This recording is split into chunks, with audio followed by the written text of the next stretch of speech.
Right.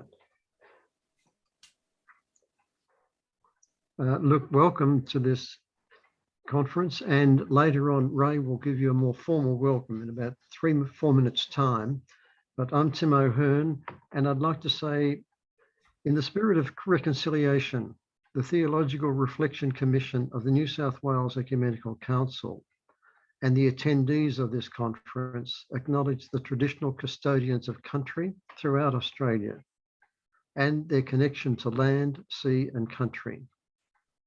We pay our respects to their elders, past, present and emerging, and we extend that respect to all Aboriginal and Torres Strait Islander peoples. I now pass to Clayton, if you would lead us in prayer. Pray. Almighty God, loving Heavenly Father, we bow before you now and we acknowledge you, our Creator of all things, Lord of all, God over all, the one who was, is, and is to come. Thank you for the gift of your Holy Spirit present with us each, binding us together even though we are separated by distance. We thank you for your Son, by whose life, death and resurrection we are brought together as one family. One in Christ, one in the Holy Spirit, one in love. And we ask that today, and through all the actions of the Ecumenical Council, that you would fulfill the prayer of our Lord Jesus Christ, that we would be one and that we would be your disciples as your disciples, who would be known by our love for one another. We pray, Heavenly Father, in the name of Jesus Christ, our Lord, and through the power and presence of the Holy Spirit. Amen. Amen.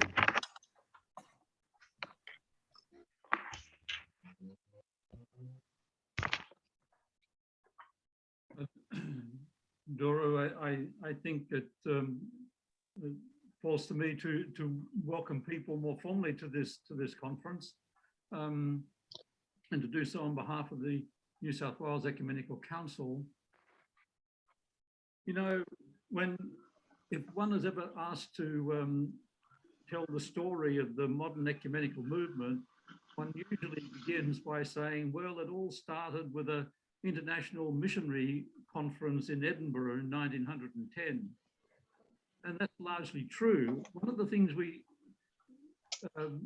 don't often hear about that conference is that it really only happened after there was an agreement that no theological issue would be on the agenda.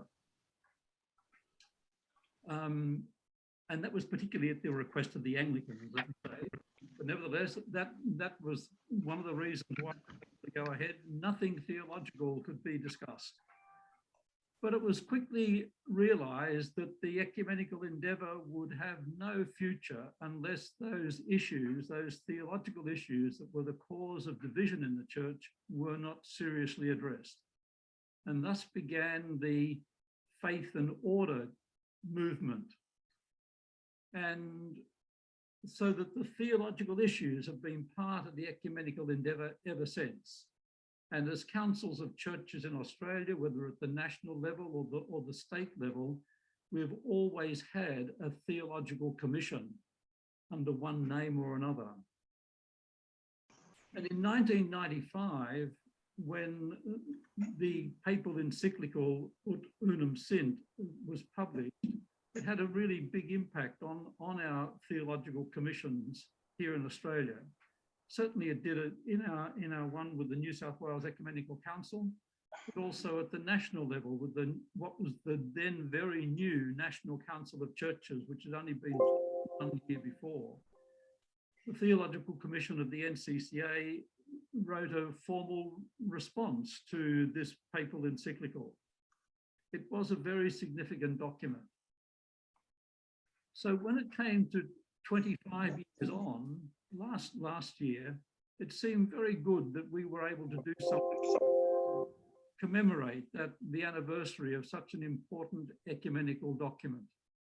And our current Theological Commission, led by Diane and Doru, got to work and arranged a whole range of people to write some reflections, responses to the encyclical, and thus came about our ebook. And now, as a follow-up to that, we have this conference this morning. So that's kind of very broadly the context in which this conference is taking place. And it is just another contribution to that theological endeavor that is all part of our moving towards unity, the unity for which we have just prayed. So I think the conference is important. It has a very significant role in the life of the Ecumenical Council. And I thank the Commission very much for organising it. And again, welcome you as participants in the conference. And now I'm going to hand over to Diane to moderate this first session. So thank you all for being part of it. Thank you, Ray, and of course, thank you everyone for being here and all being a part of this conference in one way or another. We're now going to move to our first session, and as advertised in the flyer, we have three panelists who are going to speak for a few minutes to some aspect of the general topic that they've been asked to look at. The overall idea of this conference, springing out of that book, as Ray said, but moving on from there, was to actually ask a pretty fundamental question of what does it mean to be ecumenical? What does ecumenism mean? And of course, we can all do, the dictionary and the encyclopedia and the printed history, that kind of thing, all of which is important. But this needs to be a living thing that is developing and meeting the needs of each generation and each group of people, as we go along. And I'm sure we all here fully support that idea. And so it's in that spirit that we're wanting to look a little bit back, but a little bit forward, and certainly at the present during this morning's conference. And so I'm very grateful to the three participants in this particular first panel, and I'll just introduce them briefly and then ask them to speak. I must say that after each of the first two speakers, we'll take maybe a couple of questions if people have them, or particular comments you'd like something more said about. And you're very welcome, and it would be a good idea if you were to put those questions into the chat room, which I'll endeavour to keep an eye on. But otherwise, they can just come up in conversation. But we'll keep more question time to the little space at the end, so that after our third speaker, naturally there'll be, would be questions people want to ask immediately of him, but we hope to have a few minutes where it will be possible to bring together questions that may be thought of as afterthoughts, but also particularly questions that might have come to mind as we look at the unfolding of that session and begin to see points of connection or difference or things that come to mind that we want to pursue from the whole of that. And we're going to otherwise just try and keep to the time. So we're in good time now. We've got a couple of minutes up our sleeves. So this, with the first session, we'll take advantage of that. And I'm delighted to say that our first speaker, the opening main speaker for the whole conference, is Reverend Myung Park, who's just taken over to be president, with Ray's stepping back, president of the New South Wales Ecumenical Council. Thank you, Myung Hwa. And Myung Hwa, for those of you who mightn't have come across her before, is a leader in the Uniting Church, and from 2014 to 17 was the moderator of the Uniting Church for New South Wales and the ACT. So I'll come back to Myung Hwa in just a moment, But just, I think at this point, I'll introduce our second speaker too, who is Father Claude Mostowik. Claude is also on the Ecumenical Council, is from the Missionaries of the Sacred Heart is his order, a Catholic order. And he's also the New South Wales convener and national president of very important, well, most of us think a very important organization, Pax Christi, which is the Catholic body that investigates issues of peace, obviously Pax, law and order, justice, internationally, nationally, all the rest of that. Thank you for that, Claude.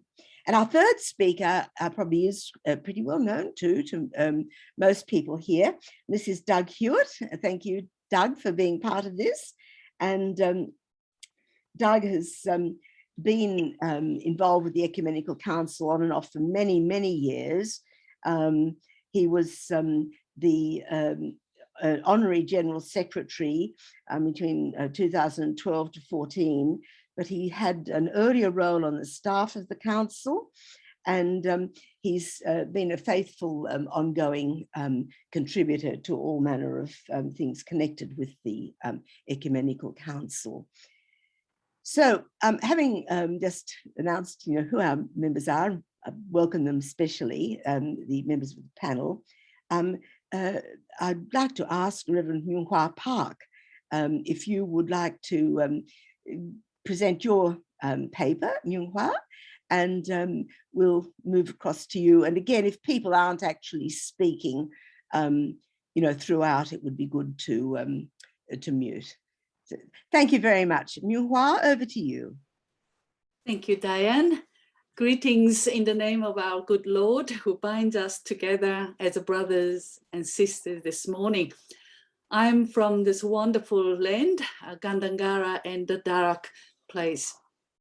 I'm very privileged to share this wonderful place and breathe together with this ancestors' land. And pay my respect to the elders who are still very active and wonderfully wise. And I'm very privileged to join in this place to look after the earth, the God's creation. I'm very grateful to our Ray, who actually shared that the remark about this, the ecumenism and the theology, because I'm not going to share much about theological aspect, even though this is theological reflection conference, but I am going to share something about my very personal journey and my aspiration. So let me begin sharing my story about myself so that you can understand me better and where I'm coming from for ecumenism.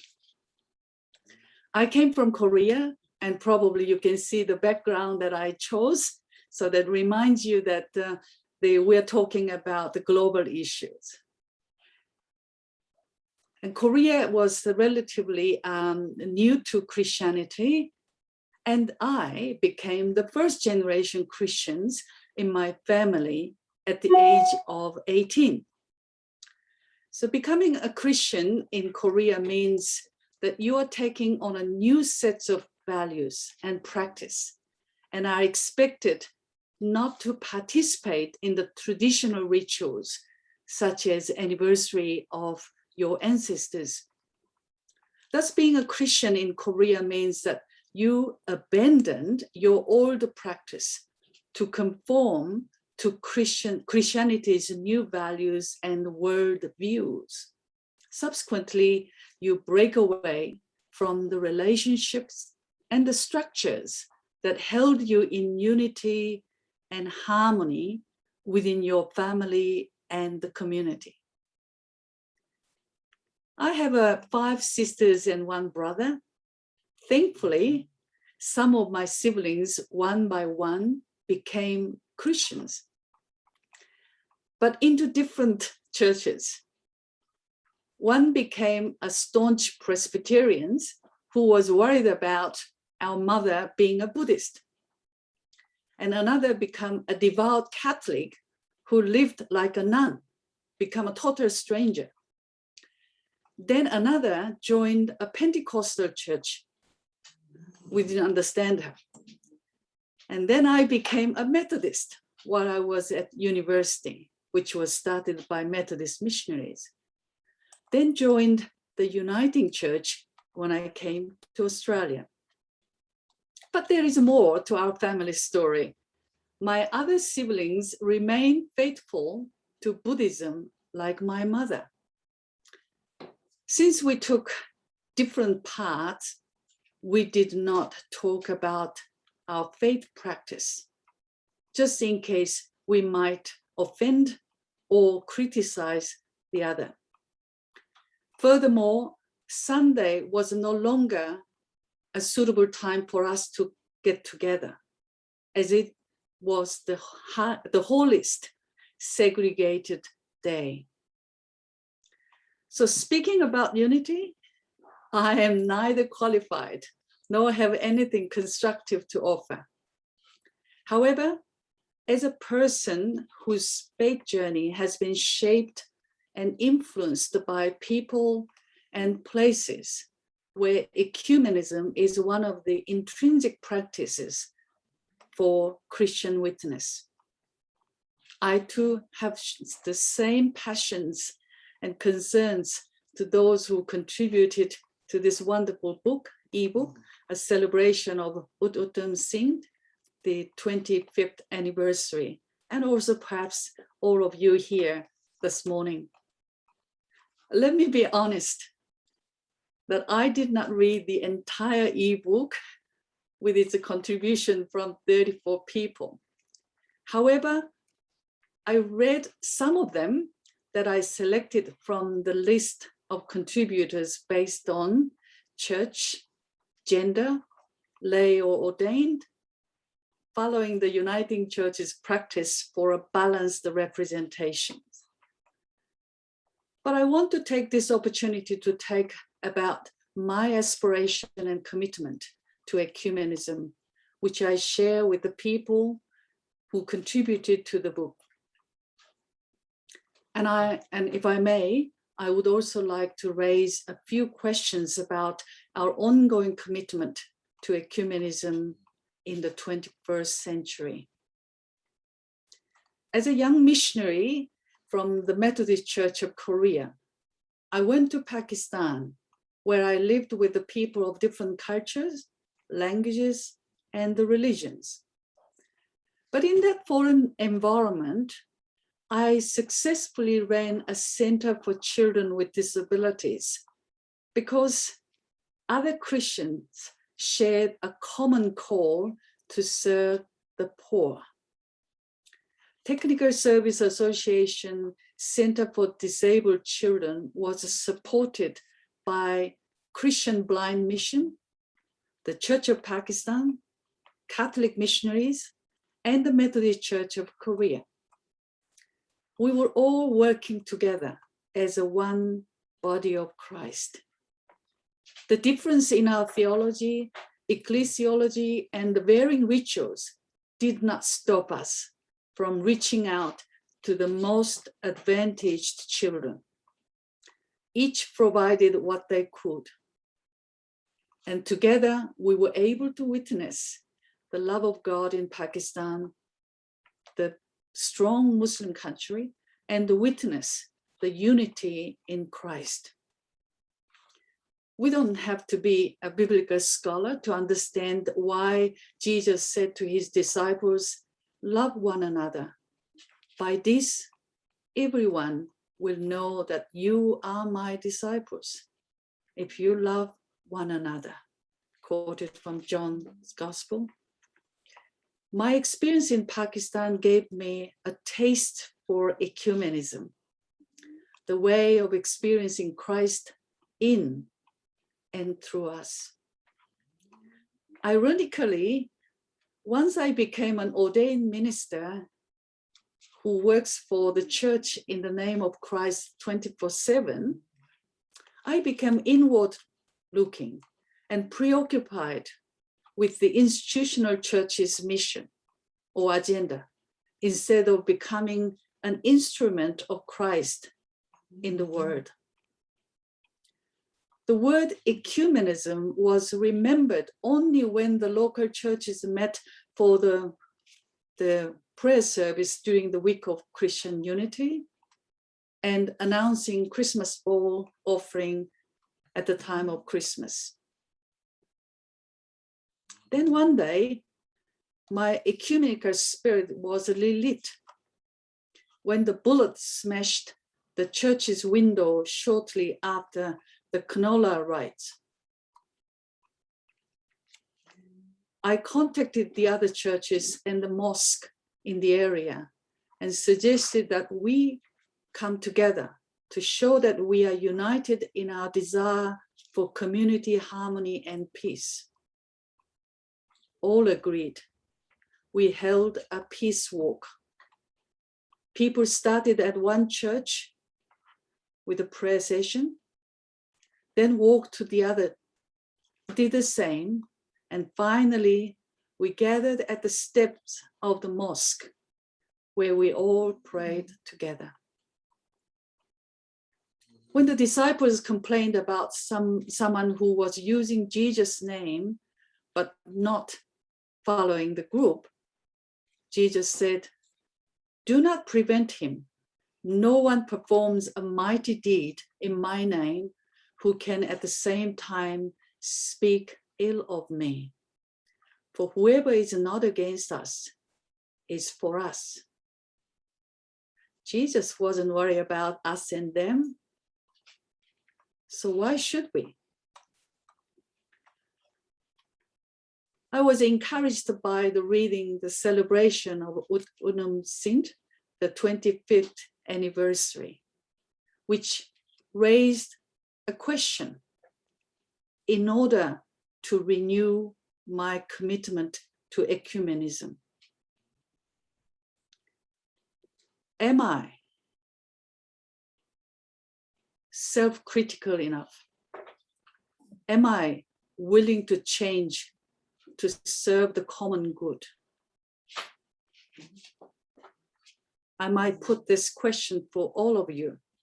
Are we prepared to be self-critical and willing to change to serve the common good?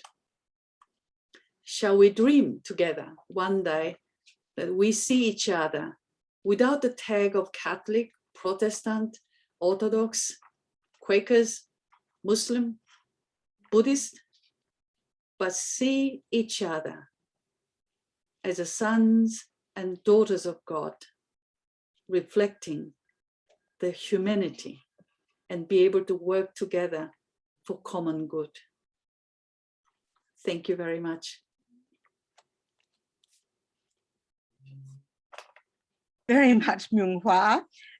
Thank you so much for that very interesting and personal sharing, and for throwing out some challenge and certainly thought-provoking material there for us to, to take to heart. I'm not seeing any particular question to you in the chat room at this point. People aren't sort of fully focused on that yet. So I just wonder, has anyone got any particular contribution you'd like to make back, a comment or even an answer to Myung Hwa's last question, or a further reflection on that? Otherwise, I've got the odd question there, but I don't want this to be about me. So has anyone, I'm not sure if I'm seeing any hands there. Any hands up there? Archbishop has his hand up. Right, thank you very much, Archbishop. Thank you so much, Ms. Park. I really enjoyed your personal experience. Your family is a good example of ecumenism. Absolutely, and we can learn from your personal experience a lot. And I would like you to share how you come together as a family, siblings, members, when everyone is different tradition, and even different faith.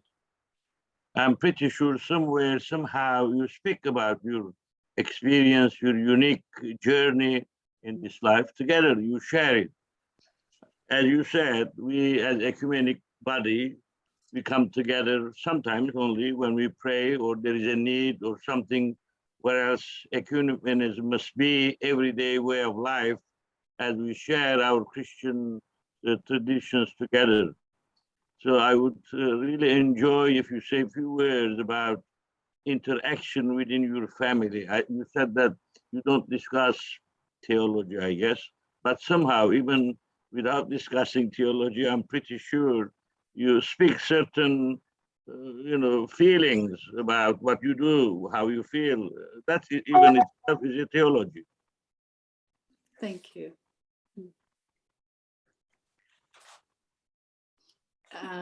Diane, I wonder whether do I need to answer for a number of questions here? Yes, I've got one in the chat room, but also if you might like to comment, perhaps reasonably briefly in a summary form, but to the Archbishop's question about asking a little more about how you do manage those intra-familial relations so that they remain meaningful. And then there's one from Clayton, Spence, and one from Joe Inkpin. We might take Joe Inkpin's first after Myung, and then keep the others for the later conversation. Okay, so Myung? Yes. I guess I mean the interdenominational issues are more harder than the interfaith issues in Korea. Although I said becoming Christian means that you have to abandon and you have to reject the values and the practice that you hold. But this is my experience that the people, traditionally in Korea, that the people have lived with the different, the practice, for instance, the Confucian practice and Buddhist, but they were all become very much ingrained together, so that more, I would say, the cultural aspect. But the Christianity was brought in a Western culture. So I think there was a big issue between the religion and the culture that we have to address in Korea. And if we can somehow, the Christianity become more enculturated, I feel that there will be more way of connecting to each other and also making the gospel message more real. Thank you. Thank you, Myung. Thank you. And perhaps just there's a question from Joe Inkpin in the chat room. Are there any things from Korean culture and struggles, like particularly thinking of the North-South divide, that are particularly valuable? Are there things that have been particularly valuable? Yeah, I guess, I mean, one thing's about this biggest issue, not only for Korean, but for the whole world, because Korea is the only country, the same race, the same nation, divided and still divided. But because of this division, that actually unite all the religion. For Christians and Buddhists and all other people, pray for the unification. So sometimes this the whole issue about unification become such an ecumenical the cause. Thank you very much, Myung. I think we might move on now, but I do see a couple of other questions and comments in there, and we'll perhaps come back to those at the end in the collective questions. But thank you so much, Myung. I very much appreciate that. I've just so enjoyed myself hearing from you, and would love to be taking these things further. But I think if we could now move to Claude Mostowik, And Claude, can I please invite you to share your thinking on this topic now, which will take, I know, going to take a different tack, but that's good. We can see something of the breadth of what's involved in our interests in this whole movement. Thank you, Claude. Thanks, Diane. And before I start, I want to acknowledge that I am on the land of the Gadigal people, land that is sacred to the people, land that was never ceded. And I think in terms of my talk, also honour the voice from the heart that was offered to us as a gift, but not received. And the challenge for us is to listen. And I think that's what hopefully something might come through my talk. I was very relieved also to hear Ray talk about the lack of theology in that first gathering, because I don't consider myself in that field or that area as either. But as I wandered through a celebration of Unum Sint, the 25th anniversary, the book that was published, I wondered how I could add to the rich voices and that were there. I detected also that there was a lack, that there was also a question about, where our commitment is sometimes in terms, and I'm talking here as a Catholic, and to ecumenism, and whether it's seen by some as an option. But despite differences between traditions, there are links that make dialogue possible, necessary, and inevitable if the love of Christ in our hearts moves us towards reconciliation and unity in a world that's broken and wounded as it is.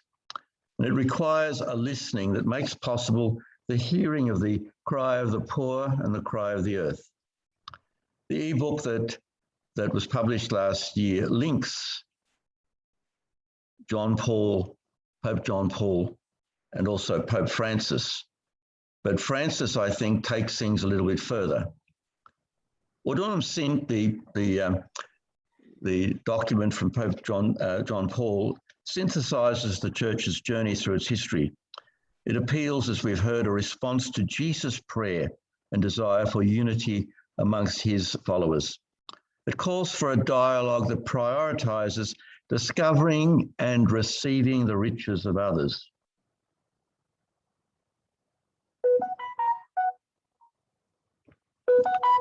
And breaking down walls of division and distrust, overcoming obstacles and prejudices, eliminating hurtful words and expressions, and choosing the path of humility, meekness, and fraternal generosity. And we have images of that receiving in the Gospels too. We have that in the story of the Samaritan woman. We have that in the story of the Syrophoenician woman, the wedding feast of Cana, and as well in our own times, the Uluru statement from the heart, all where we are called to receive. Ecumenical dialogue, according to Unum Sint, is not about comparing teachings and practices, but for an exchange of gifts between Christian churches.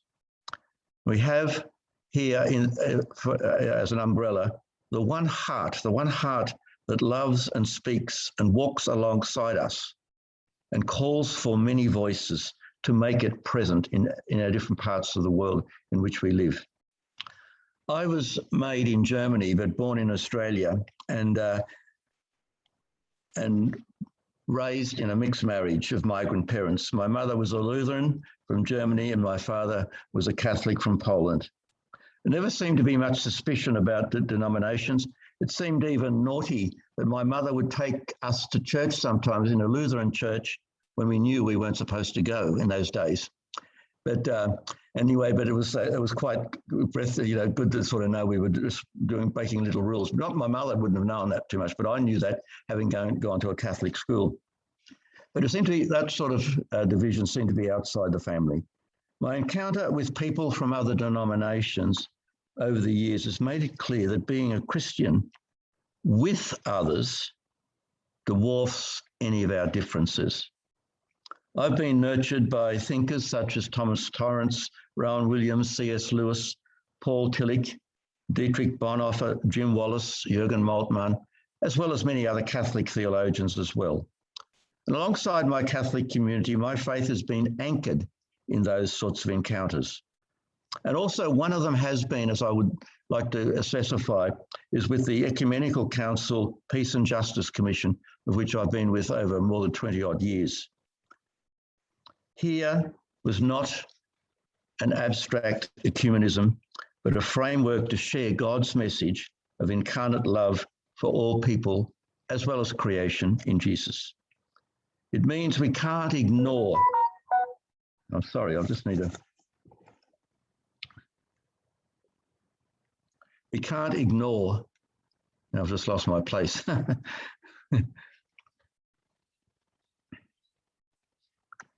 It means that we can't ignore any kind of tribalism and racism and nationalism or exclusivism, nor the fact that we may at times be complicit ourselves in systems of violence, injustice, militarism, racism, intolerance, and discrimination.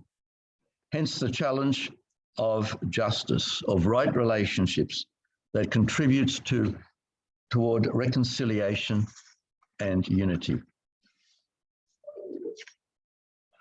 Since becoming Pope, Francis has used the expression often that developing a culture of encounter,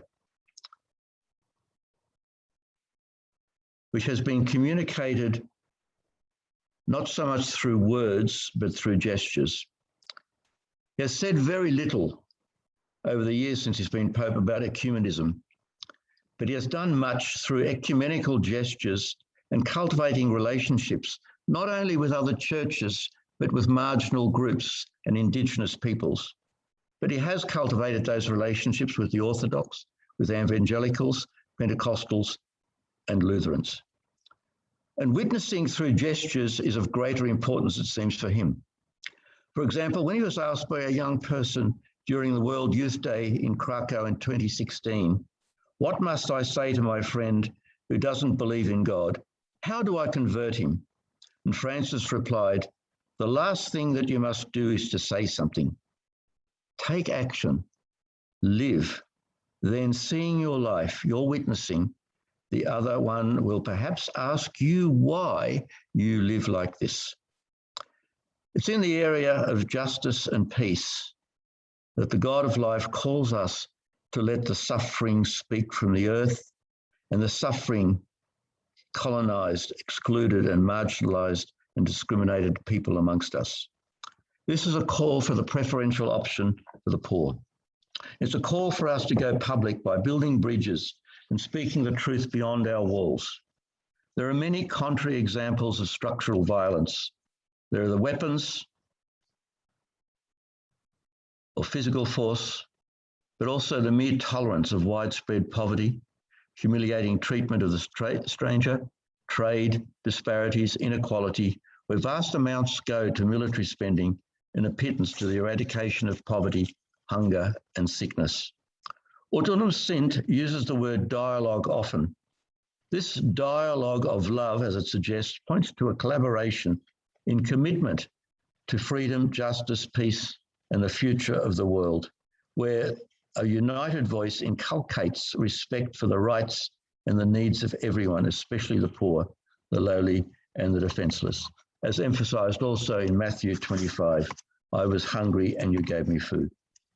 Pope Francis seems to take this further through gestures, as I said. And this has been picked up by a number of contributors to the book published last year. Pope Francis, in his apostolic letter, Evangelii Gaudium, devotes only 3 sections to ecumenism, but he emphasizes in it the common witness for peace in the world. Its starting point should not be our differences, but the common faith. There is a recurring theme there are recurring themes that relate to ecumenical relationships and the unity among Christians, namely dialogue, encounter, journey, the model of unity as reconciled diversity, and what he calls the ecumenism of blood. Dialogue is essentially an encounter and conversation, a speaking and a listening. Francis says that to dialogue entails, as I've already mentioned, a cordial reception, not a prior condemnation. In order to dialogue, it's necessary to know how to lower the defenses, open the doors of the house, and to offer human warmth. This culture of encounter is the foundation, I suggest, of peace. It's not about convincing the other of one's own deeply held convictions, but to deeply understand the other. Each speaks from a personal context and from a personal perspective of the world. The demoralizing rhetoric, which is the demoralizing rhetoric of so much current politics. Thus, the church does not engage in this dialogue with ready-made solutions. It entails an encounter, but also a journey together. In Gaudium, Evangelii Gaudium, he says, we must never forget that we are pilgrims journeying alongside one another. It means that we must have sincere trust in our fellow pilgrims, putting aside all suspicion or mistrust, and turn our gaze to what we are all seeking, which is the radiant peace of God's face. In 2014, in his message for World Communications Day, he said, the walls which divide us can be broken down only if we are prepared to listen and learn from one another. We need to resolve our differences through forms of dialogue which help us grow in understanding and mutual respect. And a culture encounter repeats again, demands that we are ready not only to give, but also to receive. And when he refers to reconciled diversity, Francis comments and says, in ecumenical relations, it's important not only to know the other better, but also to recognize what the Spirit has sown in the other as a gift for us. And he goes on to say, we must walk united with our differences. There is no other way to become one. He talks also about fraternitas. When Christians, as referring to ecumenism of blood, Francis writes, when Christians are persecuted and murdered, as they are in many parts of the world at the moment still, they are chosen because they are Christians, not because they are Lutherans or Calvinists, Anglicans, Catholics, or Orthodox. An ecumenism of blood exists. We share that also, I think, with the Ugandan martyrs, Catholics and Anglicans together as one. Francis talks much of fraternitas as the expansive bond between people. It's a disposition or value we put on relating to other people, including strangers and those who are very different from us. The priority is relationships. It means caring for people regardless of their identity or their affiliations, and reflects our fundamental interdependence and connection.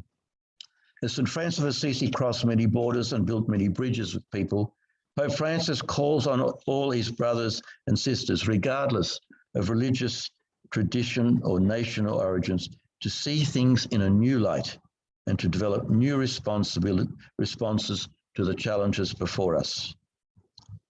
There is an increasing tendency to erect borders and walls that separate, isolate, and exclude.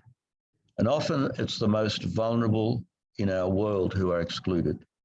For Francis, love is the necessary ground for a building of that culture of encounter, which means contact, which means building bridges, which means planning a project that includes everyone. Apathy and indifference not only prevent us from the capacity of compassion and to be in solidarity with others, but also promote an individualism that creates separation and prohibits authentic relationship.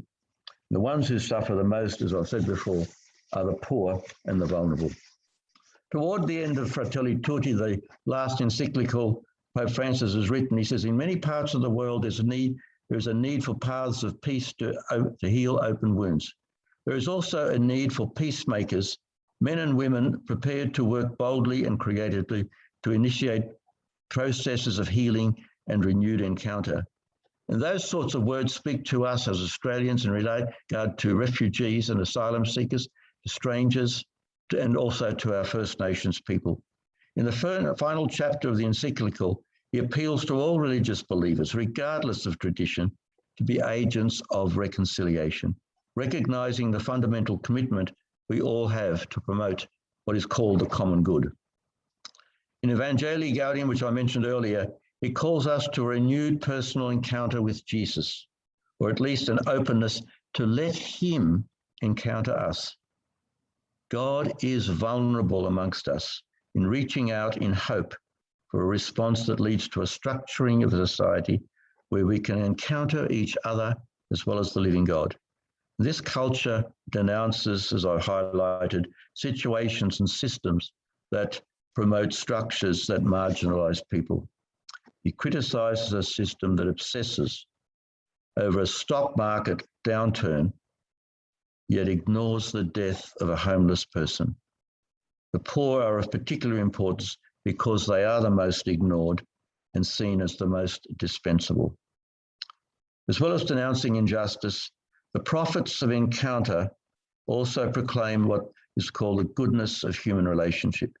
Encountering another is to realize their inherent human dignity and the privileged place of the poor. On Pentecost Sunday in 2014, he noted that in stepping out of ourselves, we can see that other people have something in common with us. They are images of God. They are children of God. The final point now about the cultural encounter is the value it places on mystery. When we look at our home, the earth, we see the world as the place where God is present all around us and that we're connected to each other through visible and invisible ties. God is present in each and every one of us who manifests God's love in ways only she or he is able to. The spirituality of encounter, while it critiques certain aspects of society and human relationship, at its core is a realization of God's immanent presence, an acknowledgement that we experience God's love in relationship with other people. This culture of encounter moves us to walk the journey of our lives, tenderly holding each other's hands, knowing all the while that it is Christ who is our companion. Thank you. Claude, thank you so much for that profound paper. I know you condensed a lot of material to pull out those key thoughts, and thank you very much for that. I'm just thinking at this point, we might in fact leave questions to Claude at this point and move across and ask Doug if he would give us his presentation, and then we'll come back to questions of the whole panel, each in particular, and if we'll see how that goes. It's just a matter of trying to manage for the best here, and I feel sure others. Clayton, I see, had asked of Myung one of the almost perennial questions that comes up in the senior chat room, and one or two something's occurred to me, and I no doubt will be occurring to you too. So rather than extend things now, Doug, if you're all right, ready to go, I'd like to invite Doug Hewitt to address his thoughts to us, and I believe these are also going to have a sort of perspective on the ecumenical movement and what its role is and has been. But over to you, Doug. Thank you.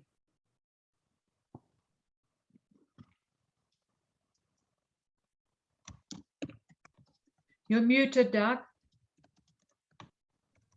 Greetings to all my ecumenical friends. Is that coming through?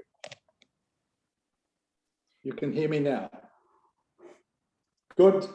I speak to you from the Awabakal lands around Newcastle and Lake Macquarie, never been ceded, and we, to our shame, still refuse to consider a treaty with the original inhabitants and ignore their pleas for some form of justice. I regret that those of us who have come later still refuse to acknowledge the place of our Aboriginal and Islander leaders. I speak too as a non-theologian, but from a history of education, working in a lot of educational institutions, most notably for 25 years at Australian Catholic University, where Tim O'Hearn was one of my colleagues, and I greet you, Tim. Thank you for the opportunity to share my reflections on the ebook volume. I will give, of course, some personal background from the perspective of my ecumenical pilgrimage for the last 60 years. In recent decades, the two speakers who preceded me have been important partners in this journey. And Myung and I were both in Busan together just 8 years ago, was it, Myung? Nearly 9 years ago, at the World Council of Churches Assembly. And it was a privilege to visit her home city, to meet with some of her siblings for a picnic lunch, and also to visit the hospital where she was born in Busan. So that was a real privilege. And then Claude and I, of course, have been partners in the journey for justice and peace for many years. My ecumenical experience began as a student in Armidale in 1959 and went through the 1960s with chairing the New South Wales Ecumenical, the Christian Youth Council of New South Wales, then a long-term participation in the Australian Council of Churches Commission on Overseas Aid and Refugee Work. I was with that commission on the as its chairman for 12 years, and in that role I attended many of the what were then annual meetings of the Australian Council of Churches, in a time when ecumenical commitment by member churches and their leaders was given a very high priority. I've gained immense benefits from great mentors over those 60 years, for which I thank God. The last 20 years have seen some involvement in the New South Wales Ecumenical Council, first as a staff member, and then later, as Diane has mentioned, as the Honorary General Secretary for 3 years. I will draw on some of the experiences that I've had ecumenically, and the paper, the ebook that has stimulated this session today, has Gerard Kelly drawing attention to the decree on ecumenism of Vatican II, and reinforces the idea that ut unum sint continues the work of the Second Vatican Council. He helpfully reminds us that the ecumenical dialogue is not simply an exchange of ideas, but in the words of the encyclical, is also always an exchange of gifts. And this theme of unity is a gift, as a gift is one that I want to focus on. Prior to the release of Ut Unum Sint, the Seventh Assembly of the World Council of Churches in 1991 produced the Canberra Statement, which has the title, The Unity of the Church as Koinonia, Gift and Calling. And it states that the Holy Spirit, as a promoter of koinonia, gives to those who are still divided the thirst and hunger for full communion. It continues, we remain restless until we grow together according to the wish and prayer of Christ, that those who believe in him may be one. Now, of course, there was an earlier foundation in the document Baptism, Eucharist and Ministry, which had a significant outcome in this country with the introduction of a common certificate of baptism, since then used by many of our local churches. even though other elements of that statement, such as the shared celebration of the Eucharist, still remain quite elusive.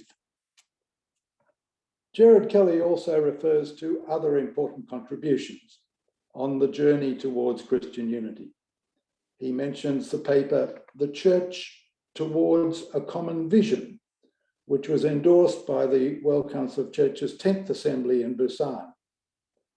And the Theological Reflection Commission was fortunate to host a seminar in Sydney in July 2013 with Dr. Tamara Grzelski from the Faith and Order Secretariat of the World Council, who explained the essence of this document.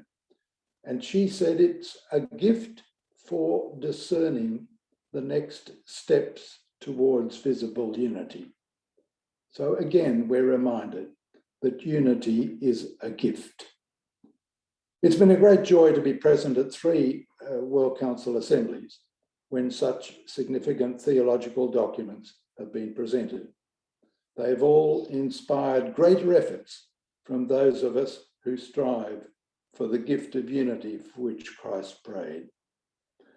Now, I've always been impressed by biographies and autobiographies.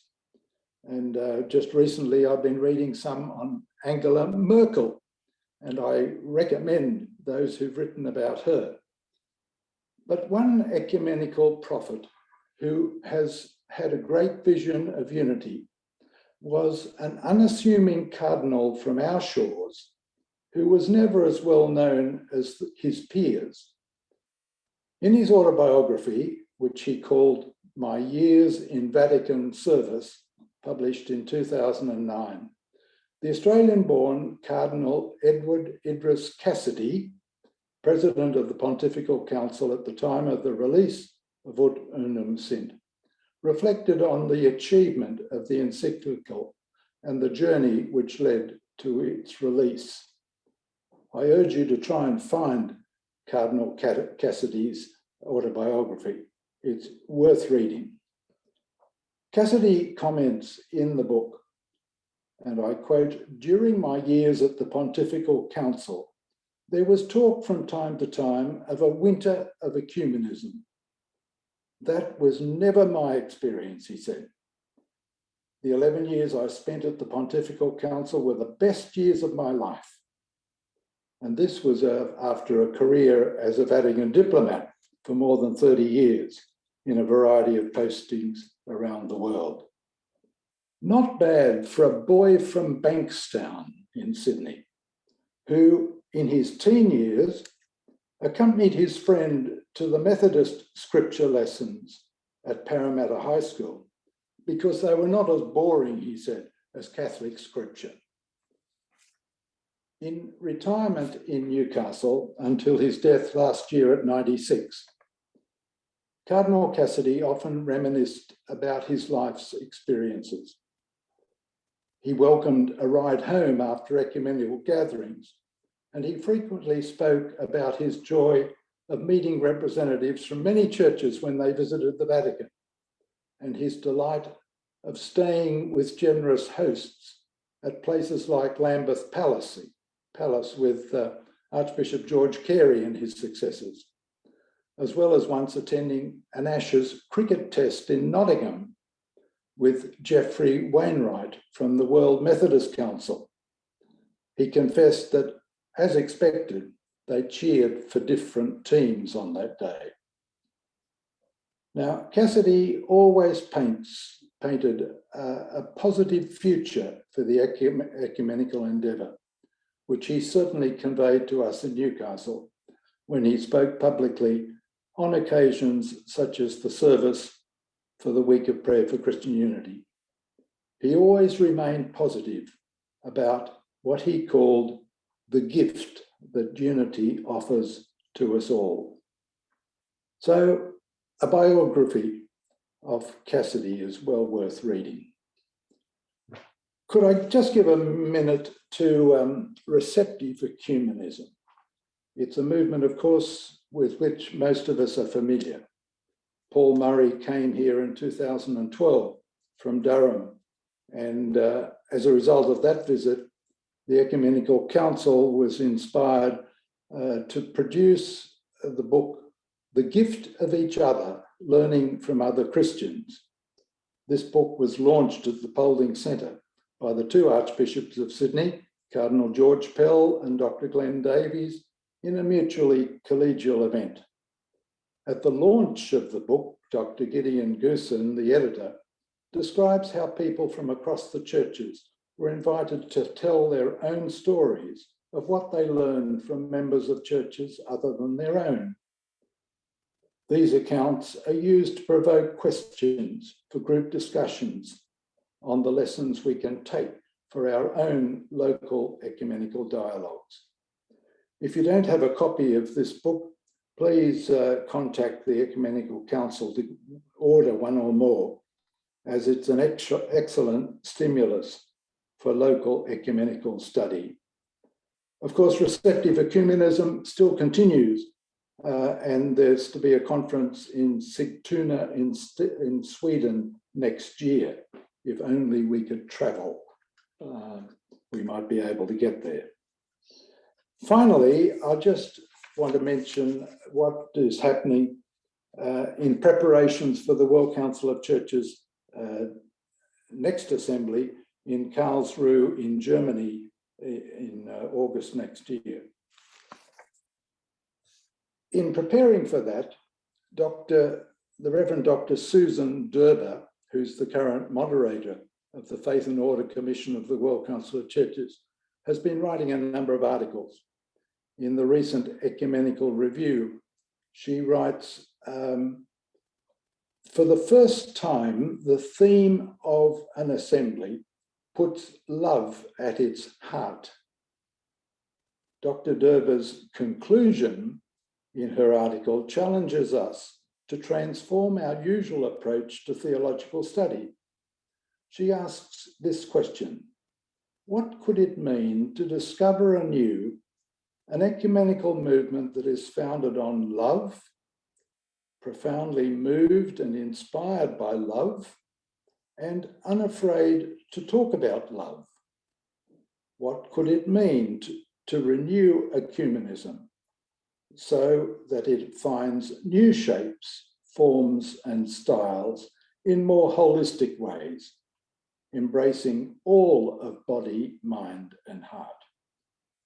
Derber takes heart that at her ordination into the United Reformed Church in the UK, she had to promise, and she quotes, to cherish love towards all other churches and to endeavour always to build up the one holy Catholic and Apostolic Church. End of quote. I'm encouraged that such thinking is now at the forefront of the leadership in the World Council's theological study. If we can capture this thinking in our Australian churches and show love towards each other, then the hope that is promised by ut unum sint may eventually be realised. Thank you. Doug, thank you very much indeed. Covering a lot of thoughts there, and again throwing out an interesting challenge for us there to focus, straight on the main game of love. But look, thank you all three first presenters. We've got a few minutes now, and people may well have a specific question to any one of the individuals, particularly Claude and Doug, since we didn't actually haven't yet had specific questions to them. But I think if anyone's got any particular questions, I've got one or two from the chat room here, and that I can go to. I might go to one of the original one from Clayton, Clayton Spence, while everyone's thinking if there's anything that you would like to ask, either to our panel in general, or three of them, don't want three voices speaking at once, but if all three could be prepared, or you know, perhaps identify who you think might make the first comment if you have a multiple sort of faceted question. But Clayton was asking Myung Hua, and perhaps particularly Myung Hua, if she perceived, or what sort of difference would she perceive between the idea of interdenominational and interfaith concepts of what we might call ecumenism, although of course the word's normally used of simply of something located in interdenominational ideas. Myung Hua, could I just ask you if you could comment back on that at this point, and then we'll move to any more general things that come up.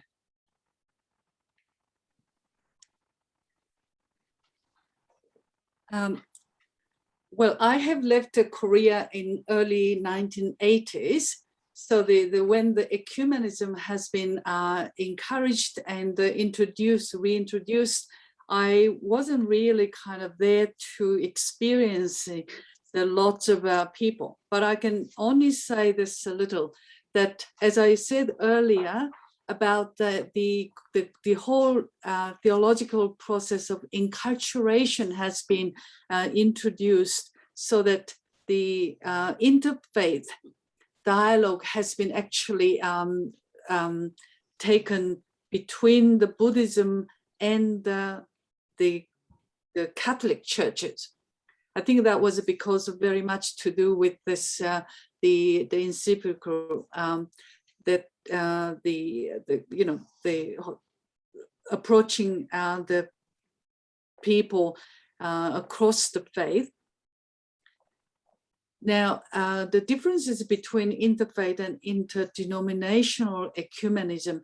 Now, because of the interfaith issue, is that because Korea is predominantly under Buddhism influence and the Confucianism not as often perceived as a religion. However, the values and the way people have been almost practiced as a religious rituals. So in a way that simply Korea was very much of the influenced by the Buddhism and the Confucianism. So when the Christianity came, so to understand the Korean mind and the Korean culture, so and also I think, as I said, the Second Vatican's the influence was great, and they have started. And then because of the interfaith dialogue between Buddhism and the Catholic churches has actually encouraged other Protestant denomination to join. But so in a way, the interfaith dialogue has been actually more happen, whilst interdenominational ecumenism has not really been happen. And I guess Doug remember at our experience in Korea for WCC, that the incredible amount of Korean churches against World Council of Churches held in Korea. So every day there were a protest in front of our meeting place. So this is a big challenge for interdenominational ecumenism in Korea. Yes. Thank you, Myung Hua. Look, I think we've got, there's a couple of questions here that I might just say, because of time, just to summarize, that there are some very appreciative comments, for everyone, centering on those three great concepts we've all been offered by you of encounter and gift and love as being something almost like mnemonics that we can all take to think. We can come back to them, but I just wanted to perhaps draw attention to the fact that they have been such strongly emerging ideas so far for us. But I've got now there's a quick question here for Doug and Claude about whether moving to love and compassion should we regard them as higher on the scale of Christian values and treat them as doctrine rather than the secondary ethical questions or particular, I think this means practitioners sort of issues that emerge between particular churches. So Doug and Claude? Yes, Diane, would you like me to respond? Yes, and then perhaps we'll hear from Claude, yes. Yes, you know, along with Claude as an old activist, our motive for acting in so many areas of justice and peace is our love for the whole of God's creation, but not only human beings, but also everything that God created. Now, I believe that if that concept of love for everything in God's creation were adopted by each one of us, then we'd show much more respect for one another, regardless of religious background, cultural background, and we'd certainly show much more respect for the environment in which we live. We continue to abuse God's creation, and it's not only Glasgow in a couple of weeks' time that's drawing attention to that, but also the degradation of the whole environment in which we live. So love, yes, must be a dominant concept. Thanks.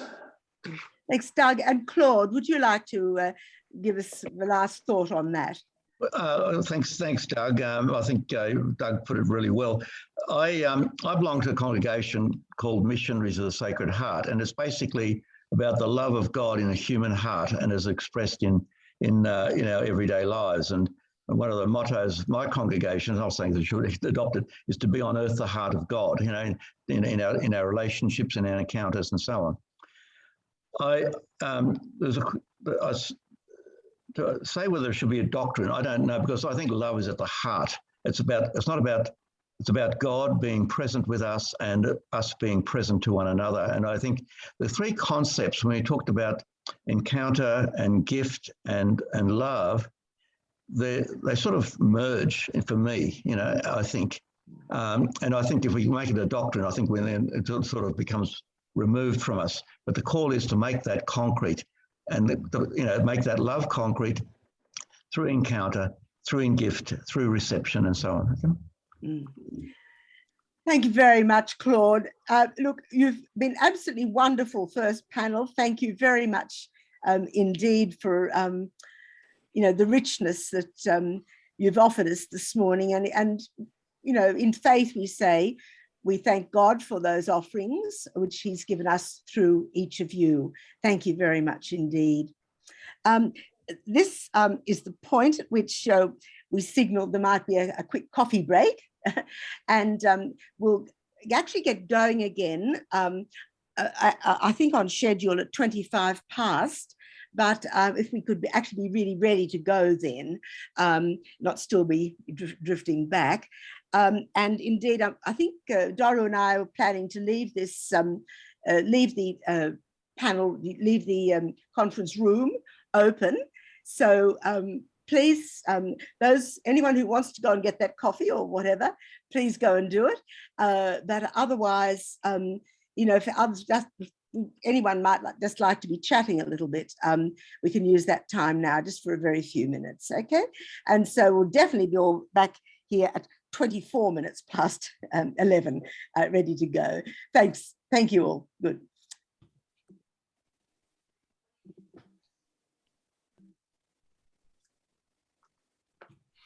Babel and Pentecost. These are my favorite antithetical positions, two different worlds. My own ecclesial tradition, Eastern or Byzantine Orthodoxy, reflects upon these paradigms time and again in the liturgical offices of Pentecost. But here's how I read them. On the one hand, selfishness, arrogance, and the exercise of power. Let's make a name for ourselves before we spread to conquer the earth. All of which lead into a misuse of words, to mutual incomprehension and divisiveness. It's not unlike the situation of most modern societies, including our own. Of course, this includes our churches too. It's not unlike the situation of the churches, indeed, throughout the world, splendidly isolated from one another, self-sufficient, confident, arrogant in their claims of truth, justice, and virtue, divested of empathy. On the other hand, the whisper of the Holy Spirit, our humble surrender to God and to one another, speaking the common tongue of fellowship, interdependence, and compassion, sharing the earth deferentially and gratefully. But this to me remains the goal to reach, not the reality of our day and age. No matter, it is in this spirit of humility that I respectfully acknowledge the traditional owners of the country where I live, work, and pray, the Garigal people. Welcome to our second panel. My name is Doru Costache, and because not many of you know me, I'm not so well known in the ecumenical milieus. I'm a proto-presbyter of the Romanian Orthodox Church, currently ministering to St. Gregory the Theologian's Orthodox Mission in Mona Vale, New South Wales. I also am an associate professor with the Sydney College of Divinity, lecturing at St. Cyril's Coptic Orthodox Theological College. And I'm honored to convene the New South Wales Ecumenical Council's Theological Reflection Commission, together with Professor Emerita Diane Speed. My guests do not require special introduction. They are very well known in ecumenical circles. They are the Reverend Dr. Josephine Ingpin, minister at Pitt Street Uniting Church, the Reverend Dr. Michael Jensen, rector at St. Mark's, Darling Point, and Ms. Brooke Prentice, the CEO of Common Grace. Welcome all. Earlier this week, I had an exciting chat with Jan, Joe, and Michael. We searched for a common strategy for this panel. And during that conversation, we identified fear, power, as well as misused and misunderstood words as factors of polarization and division. We do live in a society divided on many levels. But let's see what my guests think about polarization and the factors that cause them, as I'm sure their respective concerns differ. Joe? Hi there. You want me to go first? Let me acknowledge country first, particularly the land of the Gadigal people of the Eora Nation on which I live, their elders past, present and emerging, and also acknowledge all First Nations people here. I do that as right and proper, but also because I think it focuses our discussions, because I'm very struck by the fact I live in a suburb, Forest Lodge, which is named after the house of Ambrose Foss, one of Pitt Street Uniting Church's distinguished early founders. And next door is the suburb of Glebe, which also witnesses to Christianity's role in the dispossession of First Nations peoples. So such naming, and that's part of the language, is part of our conventional expectations, and our faith stories are tied up with power. And that's at the heart, for me, of many divisions, and it's embedded in our way of thinking. Now, those things aren't necessarily intractable, but unless we name them, the powers, we won't go far in addressing the polarization they cause. Let's be honest, conflict is inevitable in our world and in the church, and it always has been. We only have to read the New Testament. It always will be this side of the eschaton. And for me, some of the great moments in history have been those when people of faith stood up, whatever the cost, for truth and justice as they saw it, sometimes in opposition from other people of faith, really quite vigorously. And the ecumenical movement, to be quite honest, has been polarizing. I grew up in the days, for example, when its commitment to apartheid caused quite ructions in the church in England, where I was. The same might go for Palestine, Israel, and the refugees to some degree. So where there is polarization, we might be called to choose a side. Not standing actively in solidarity with the oppressed, for me, is to collude with oppression. So the real question is how we handle conflict and what part we play in it. And for me, that means coming back to our ecumenical grammar and refreshing it. For me, one of the great speeches in Australia was that by Pope John Paul II in Alice Springs in 1986. And I think it stands helpfully alongside ut unum sint, probably slightly more conservative. Speaking in Aboriginal and Torres Strait Islander people to them, he said, "The church herself in Australia will not be fully the church that Jesus wants her to be until you have made your contribution to her life and until that contribution has been joyfully received by others." So the bottom line for me, for polarization in Australia, is that unless First Nations gifts have been offered and joyfully received, and note the adjective, joyfully, the church won't be what Jesus wants it to be. That's the most important thing. But surely we can apply that to other things. It's interesting, the preparatory papers for the Plenary Council of the Australian Catholic Church specifically emphasise that, although sadly, of course, they only apply it to Catholics. Wouldn't it make a big difference if we grasped it as an ecumenical gift? So what we say to everyone is, the church won't be fully what Jesus wants it to be unless all of us have made our contribution, even those of us who are a little bit unpopular in some quarters, and until we've been joyfully received by others. Pope John Paul II prefigured what is known as receptive ecumenism in a sense there. Whether or not he thought he was doing so is another matter, and Doug has spoken a little bit about that. That's really important. But for me, it's those two bits, the offering and joyfully receiving them. Can we say that we joyfully do that and offer them? Are we really open to others' gifts? Joyfully. For marginalized people, you know, it is hard to offer gifts when you're hardly let into the circle, the hermeneutical circle, even the literal circle sometimes, never mind joyfully received, because those issues of power and language subsist. So, for example, how can queer people really feel free to offer our contributions when we're told by official declarations we're intrinsically disordered or symptoms of the fall or that sort of language? But without queer people's ever richer faith, the Australian church can never be the church Jesus wants it to be. That's just one example from my own experience. So what can the ecumenical movement do in the face of polarization? For me, it's about renewing this charism and looking with others who have been working on this to find more life-going encounters, because a lot of our institutional frameworks, whether it be NATO or the WCC, have become rather tired.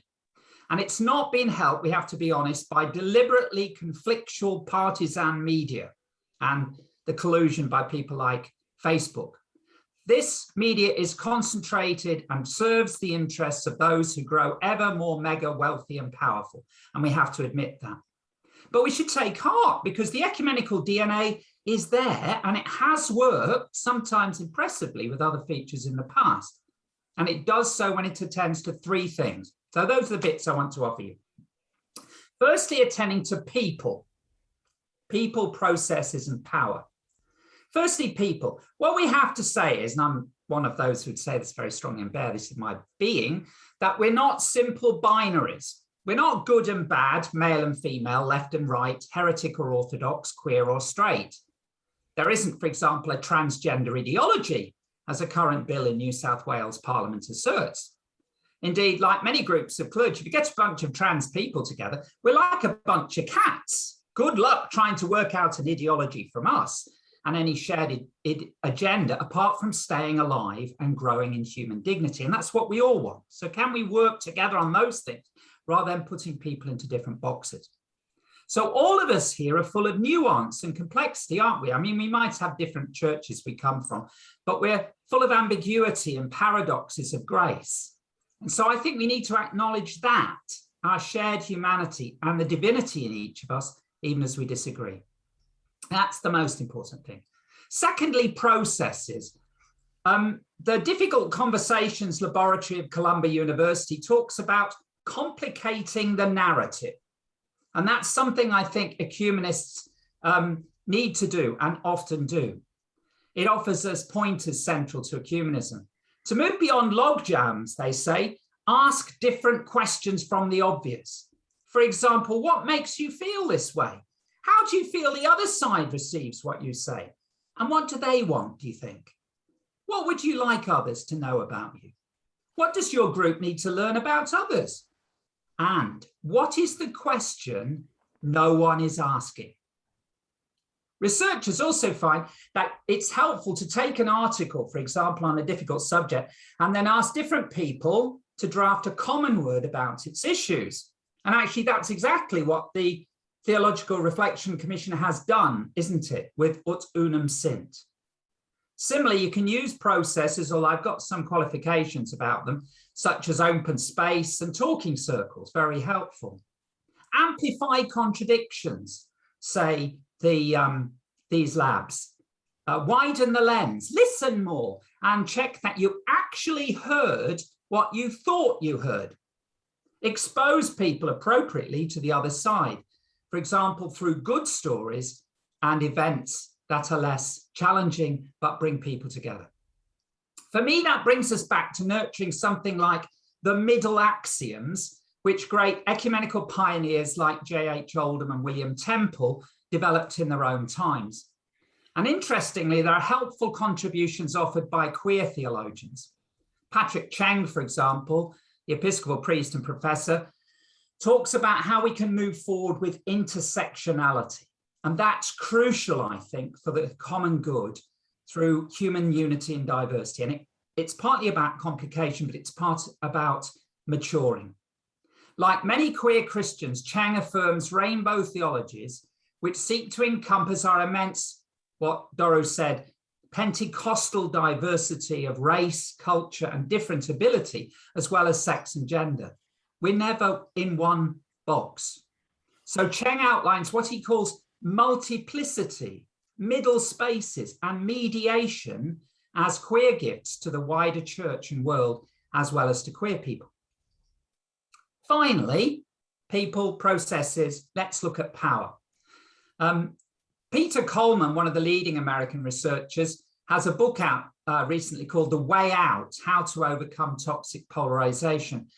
And he points to two things, particularly to Mary Follett, a predecessor who addressed worker management enmity about 100 years ago.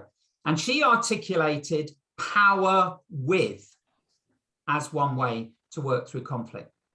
For power with is a coactive, not a coercive force.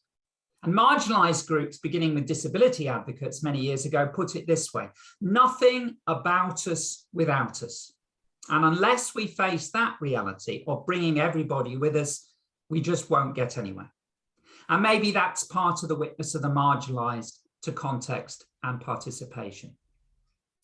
The other thing Coleman highlights is the parable of the two wolves. Some of you will know it well.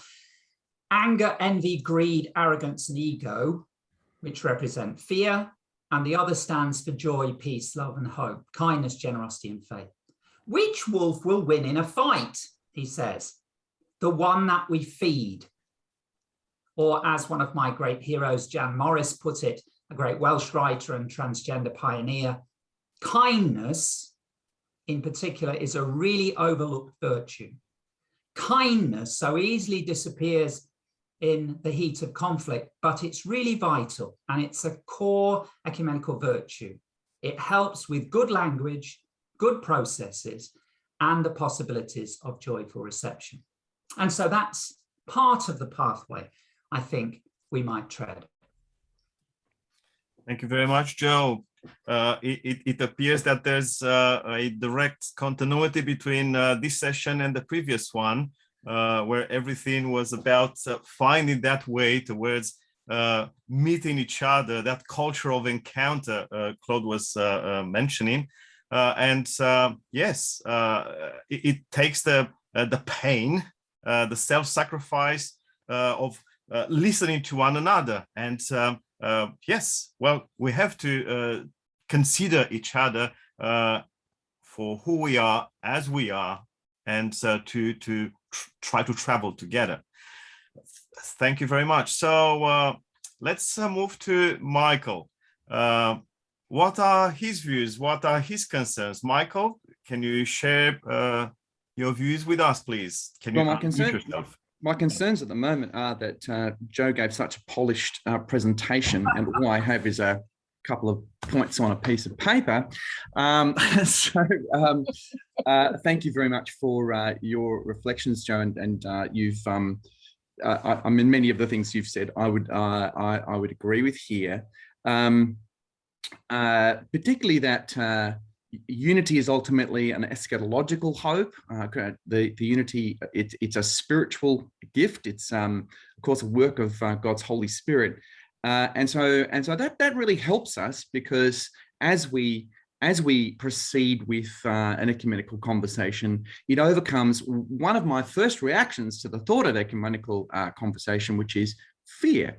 And I wanted to start with fear because ecumenical conversation is, I admit, something that it's not a familiar place for me to be.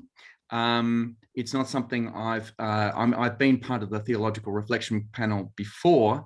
I've practiced ecumenism many times just through the lens of friendship, of course, but the conversation around ecumenism has its own vocabulary, has its own tradition, has its own theological reflection, has its own community, and that's kind of interesting to me, because I don't feel like I don't feel like that's a community that I've really been a part of in the past, or had much engagement with.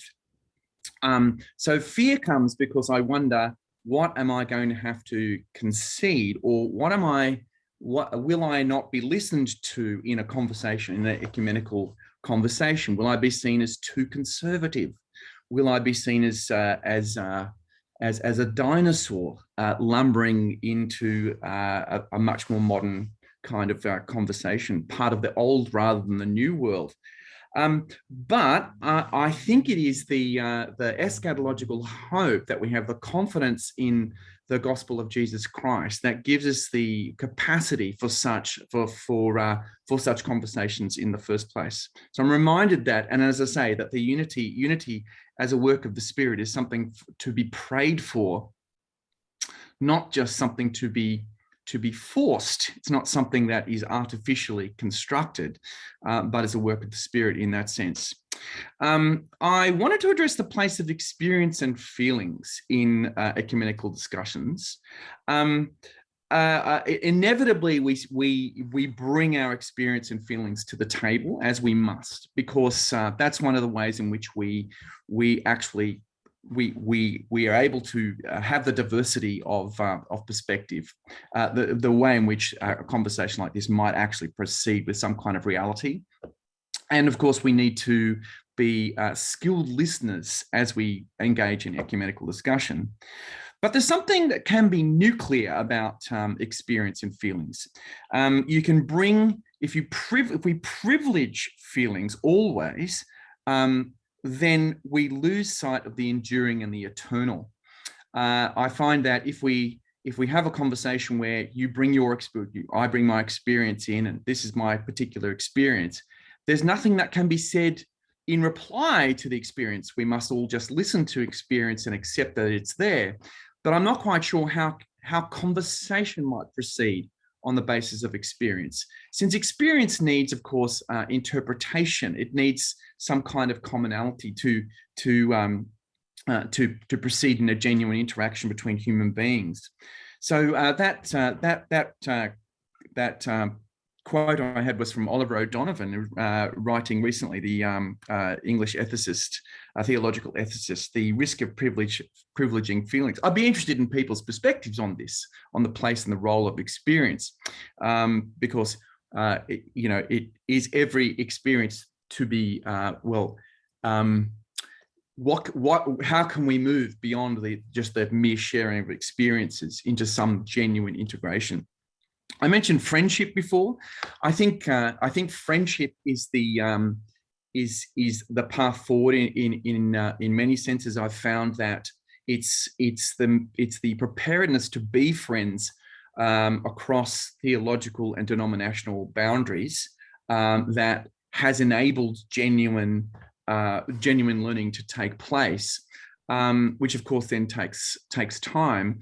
But I wonder if we could talk about the Christian tradition of friendship, the long discussion in the Christian tradition of making and being friends.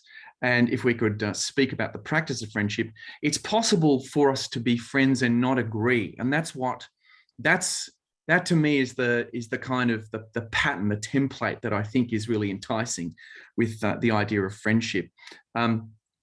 The example that always comes to mind is from the Top Gear series. Remember the Top Gear series, where Jeremy Clarkson, who's a strange fellow, was actually sacked for punching someone, and they asked his colleague James May, what do you think of this? And he says, well, the guy is he used an unprintable word. Jeremy is a XYZ, but I like him. And I think that in a way is in our ecumenical conversations, we might say, I can't understand, or I just don't agree, but I still have affection for that person. And so the relationship may grow from there. One concern I have with ecumenical practice sometimes is that in finding the commonality, it boils down to sort of common social issues we might have, and that these social issues, so we might make common cause with each other on social issues because we can agree with that, and we find it much more difficult to actually worship together. But the problem is that the advocacy for the social issues becomes the gospel rather than the gospel itself.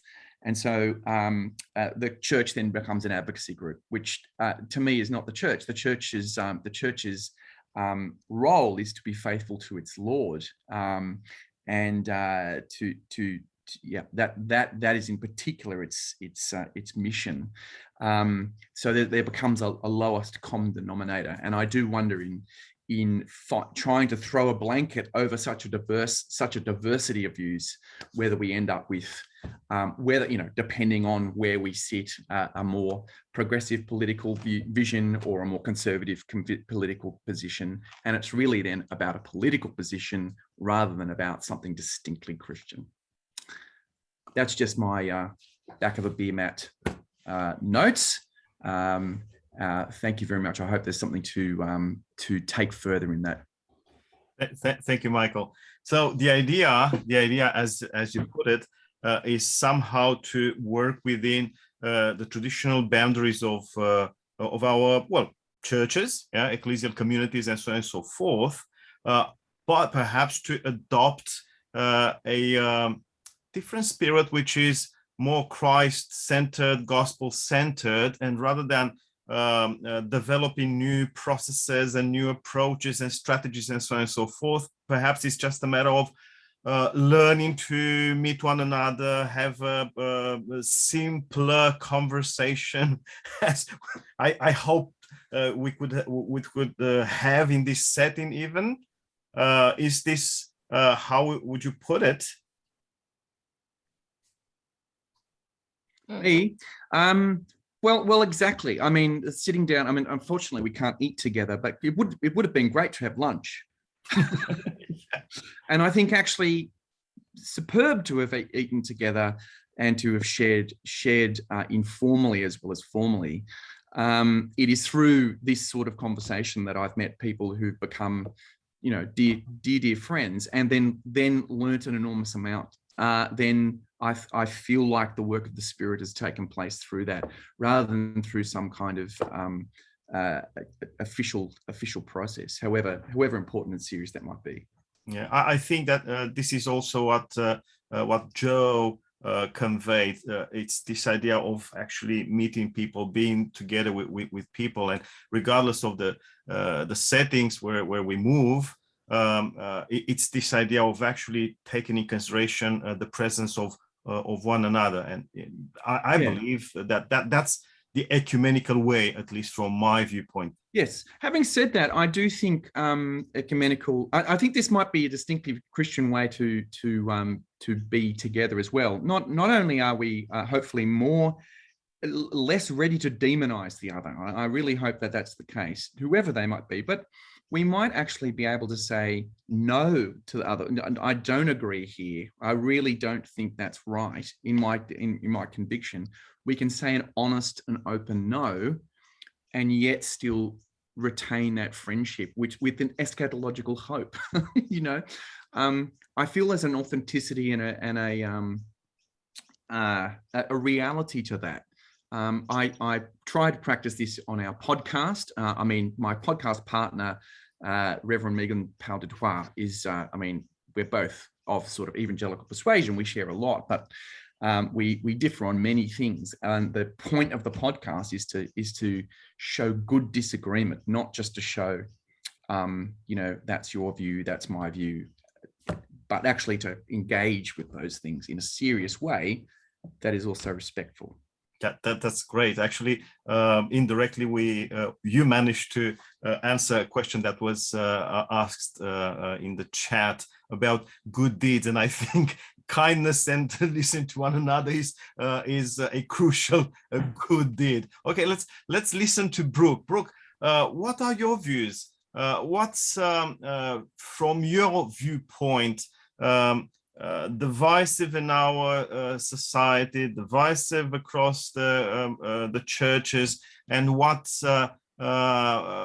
must we do in order to overcome whatever issues are of concern to you? Thank you so much. It's really wonderful to have the invitation to be here with you all today.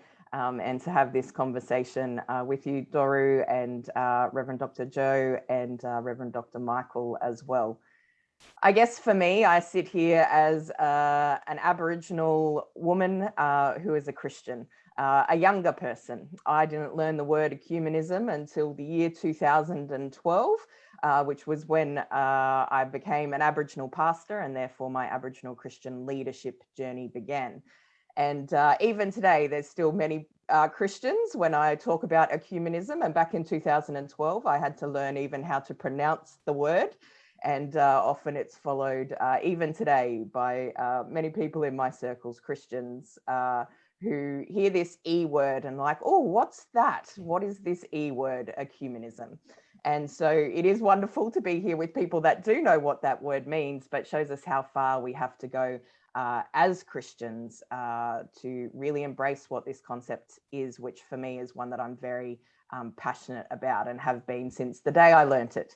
My own personal journey, I didn't become a Christian until the age of 21. And this is, I guess, where my ecumenical journey begins in terms of my own life. So I became a Christian in the Salvation Army, went on to spend time and become a member of the Uniting Church and also the Anglican Church. And within myself, I can hold my three denominations together. But it was through Aboriginal Christian leaders, senior Aboriginal Christian leaders, who showed me the strength and depth of Aboriginal Christian leadership currently right across these lands now called Australia, and introduced to those of the past, those who have passed on, those Aboriginal Christian leaders, who many in the Australian church don't know today. And I guess there's four words that come to mind as I start to reflect on just this part of the story, which is power, privilege, experience, and exclusion. As I sit here with all of you who do understand the ecumenical movement, my question is, has your Christianity ever been denied or excluded? Mine has. to be Aboriginal and Christian is still fought in Australia in 2021. And that exclusion exists within our denominations as Aboriginal Christian leaders.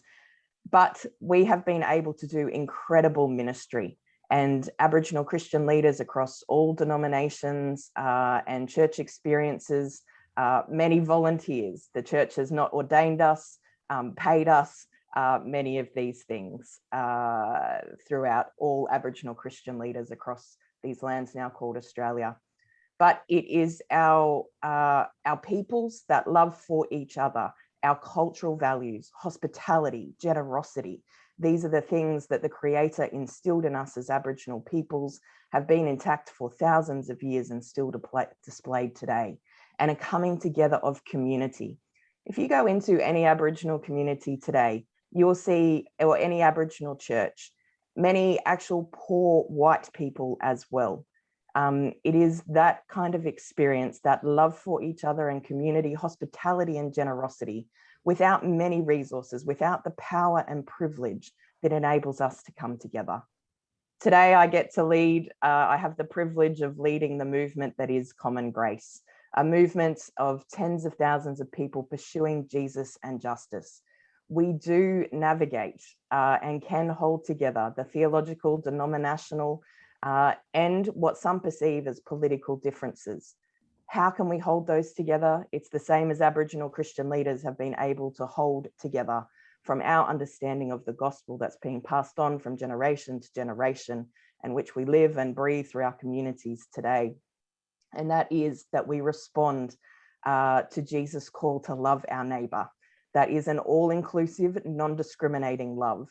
For me, that is the core principle of what it is to be a Christian. It's the first lesson I learned when I became a Christian at the age of 21 in 2001.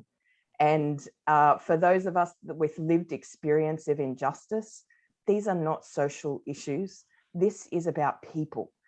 People, as I think of the words of the incredible Aboriginal Christian leader, William Cooper, as Aboriginal peoples, we are human. We have human affections and human emotions. For those of us as part of Common Grace, 4 key justice areas, but responding to the call to love our Aboriginal and Torres Strait Islander neighbour, to love our asylum seeker and refugee neighbour, to love our neighbours experiencing domestic and family violence, and to all of that which is reflected in the goodness of God's creation, of which we are called to care for, God's beautiful earth that God created. And so I guess what holds us together, I think, is love. It might seem simple, but I truly believe that love can change the world. And we've had all of those experiences over so many years and over the entirety of humanity, if we were to look. And so, and it's also not just about listening. We must listen, learn, and love. Listening doesn't create that unity with diversity. And I believe unity is not sameness. You can't have unity without diversity. And so it's to look around whatever room that you're in, whether that's a physical room or a Zoom room. If everyone looks like you, we don't yet have unity. And so the call for me is unity with diversity, and to love all peoples as Jesus has called us to do. Thank you very much, Brooke. But hold on to that thought. I believe, as a newcomer, I believe that looking back at the tens of thousands of history of the Aboriginal people in this land, what we see, of course, without idealizing, is a model that you captured excellently in the last couple of minutes. This idea of unity in diversity. There's a lot of diversity out there. I cannot even comprehend it, but I started to believe in it and to appreciate it. A lot of diversity, yet still there are some shared traits. Personally, I would love to hear more from you. What would be a specifically Aboriginal approach to the problems of this divided society. Yeah, it's not just the actual original Australians, the Aboriginal people, and the rest of us. It's even for the rest of us, the newcomers in the last couple of centuries. You know, there are so many things that keep us apart. What would be the lessons of this land, of this country, of your people, for those of us who are more recent? One of the, there's a few different things that play out. What we have to remember and put as central to the story is that Aboriginal people's humanity was denied, and I could argue is still denied today when you look at many of the injustices facing Aboriginal peoples.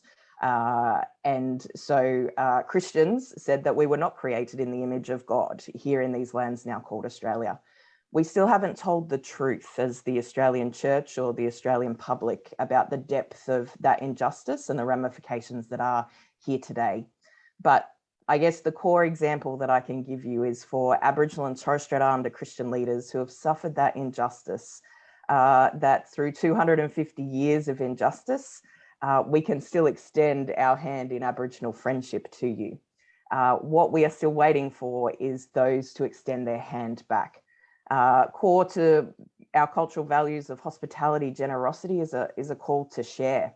Unfortunately, our sharing was taken advantage of to our detriment, to our destruction, and to our death. And that is part of the true history of these lands now called Australia. But that willingness through all of that we are still willing to share. We can't have reconciliation without truth and justice. I've written a theological paper that's about reconciliation must actually come with repentance. Recognition must come with dignity. And both of those chapters are published in the book Enacting a Public Theology, if anyone was interested in reconciliation and recognition. And so, you know, when you look at that AATSIS Indigenous map of Australia, over 300 nations of peoples living side by side each other with thousands of years, it's to look upon that image as some of the most sophisticated that societies the world has ever seen. And we can learn from that. What is the gift that these lands now, we are a gift to these lands now called Australia, a gift to the world as the world's oldest living continuing cultures.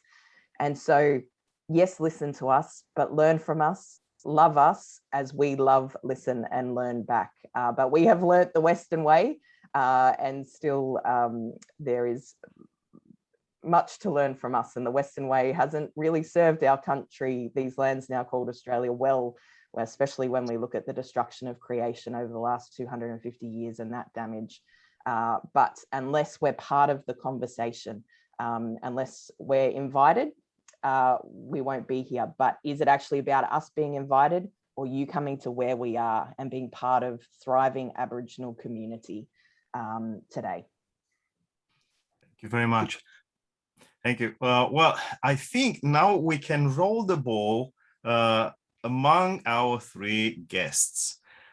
We've seen three different perspectives, although not unrelated. All three speakers have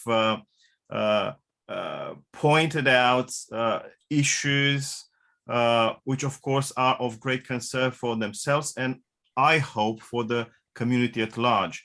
I'd like to give them free reins and begin a conversation between the three of them. So let's listen, let's meet one another, let's encounter one another, let's embrace one another. Now you are in charge. Joe, Michael, Brooke. Okay, I'd like to respond to that. I thought it was really, I'm very grateful to Michael. I think he put some things over really well. And I particularly agree with him about theological issues and social action needing to sit together. But my difficulty is that the idea that theology somehow is somewhat fixed, and that not to hear the voices of those who, you know, a lot of our theology comes out of a Western tradition, particularly with all respect, or out of that sort of Greek and European world forms. and that there are other ways of expressing it. And I think Aboriginal people are part of that. But for my little bit of the world, you know, transgender people have got something, and we see the things. So it's actually not just about social action and change. It's also about repicturing the world. And if we saw better through Aboriginal eyes, we'd have a much richer, I think, theology of creation as well, or it might return us to that. But I do think, therefore, theology is really important, but it has to be an open hermeneutical circle that continues to look at things rather than sort of imposing something on people and saying, or describe. I think the problem is sometimes that liberals are, to use a term, are sometimes equated with only having a social gospel, and conservatives are equated with maybe just propositional faith or whatever. Maybe I'm doing that now, but actually it's much, we need again to look at the complexity of it. I think the thing I would question greatly, and this is a really important issue that I think Michael's right to put on the table, is about experience and how we treat that and how we value it in theology. I've always been of the view that experience is important, and I've always felt that the Anglican stool, for example, three-legged stool of Bible, tradition and reason is insufficient, because although reason does include experience, it doesn't tend to value it properly. So the Wesleyan quadrilateral, which is, you know, the Uniting Church tends to favour in its theology, I think is a richer one. But it's that interaction of things, and of course people will give different emphasis to them, but they're not sort of, as it were, secure categories separate from one another. My experience is framed through my theology and such like. Michael, you mentioned Oliver O'Donovan, and I heard him in Oxford many years ago. He's actually quite problematic on this area of experience, because he is an example of somebody who looks at other people, particularly transgender people, for example, in the past, with the eyes of his own experience, and hasn't, to my mind, taken seriously that he himself may be limited by the fact of his perspective on the world. And so to hear the experience of other people might reframe things, not to become overcome by it. And for me, one of the most disappointing things about, as transgender people who are really under attack in many ways at the moment, is the lack of attention to our experience, but not just our experience, but the reason and our theology as well. You know, I mean, I find it quite astounding that some churches have restrictive theologies that don't take seriously the reason of accumulated decades of medical expertise and the experience of people like myself and others who, in becoming who we are, bear the fruits of the Spirit. So, and I would relate that as a theological category, if you see what I mean. So, yes, that's enough from me. But I think what I'm trying to say is that I think the questions are important, but they, you know, we need to, you know, open it up. So we do. Well, I guess, although I would say, Joe, that you've made theological statements there. That is the idea of an open theological system. I mean, again, I know you're using language in a conversation that would be more precise if we sat down and wrote papers, etc. But that language is a theological statement already. You've made a statement about what theology is, which is a theological statement. So,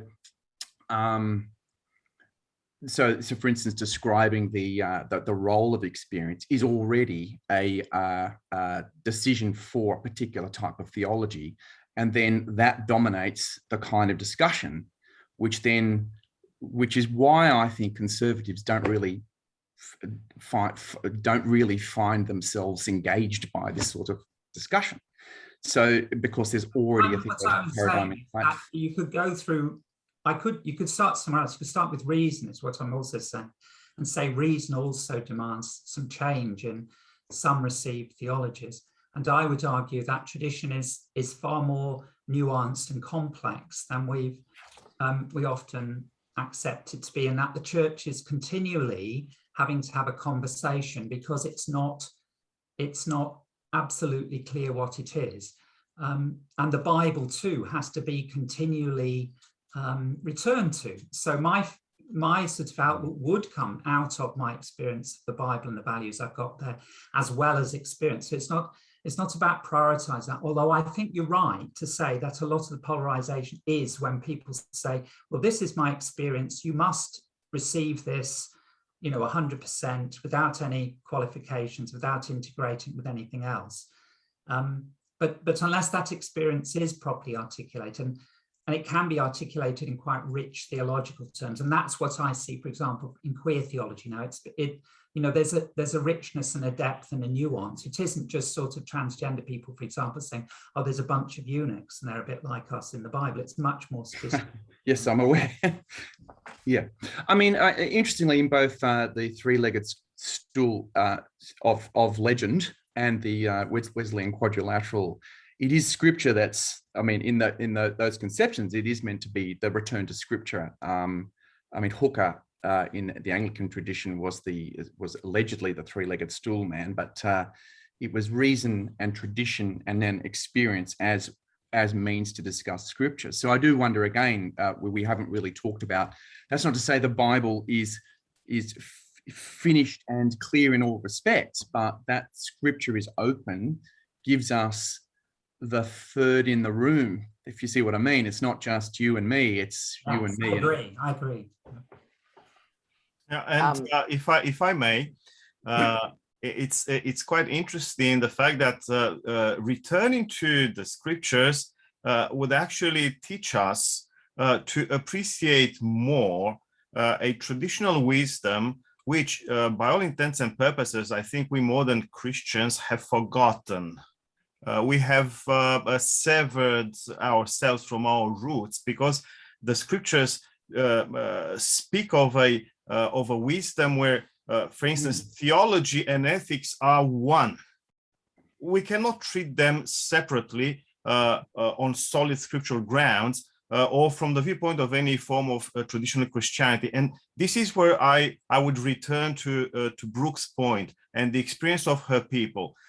Because it, as a traditional culture, traditional society, the Aboriginal nations of Australia, the land we call today Australia, can remind us, modern Christians, of this wisdom where we cannot have a set of ideas that easily become ideology, separated from the way we live, including our experiences and our emotions and our fears and our thirst for power and control and so on and so forth. Brooke, back to you. Is there anything that you, as an Aboriginal woman and a Christian theologian, feel uncomfortable about when you listen to us whitish, well, not me, sort of European sourced viewpoints? Thanks for the opportunity to respond. I guess as I sit here and listen, I know the three-legged stool, I know the quadrilateral as well, but my invitation is come and sit with us around the campfire, bringing that, sit in the dirt, on the land, sit on the land around that campfire in that circular motion, which brings equality. For me, that's where Jesus calls us as all peoples of all cultures in these lands now called Australia, to come and sit around that campfire together. It's there that we can have that, yes, equality and can listen and learn to each other. I think as an Aboriginal Christian theologian, but more my personal journey, and I've written theologically about this around the dreaming. So if you're looking for a good paper, What Can the Birds of the Land Tell Us in the Grounded book by the Evangelical Women in Academia, the Grounded book, if you're looking for that paper. The dreaming was never our word. It's an English word. It doesn't describe what is a whole system of law and living, and each nation has its word for what the dreaming is. But for me, it usually teaches you three core principles: who the creator is, how to care for creation, and how to live in right relationship. And for me, they've been 3 biblical mandates as well. And I think that's why you find most Aboriginal and Torres Strait Islander people actually identify as Christian. And we can see a compatibility between our culture and our faith.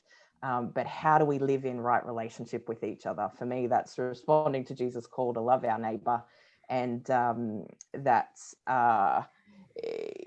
experience, I think, is I'd love to have more conversation about experience. I often find that it's usually, and not to be offensive, but just painting the reality picture, white men in positions of power who get to dictate whose experience is able to be looked through a lens.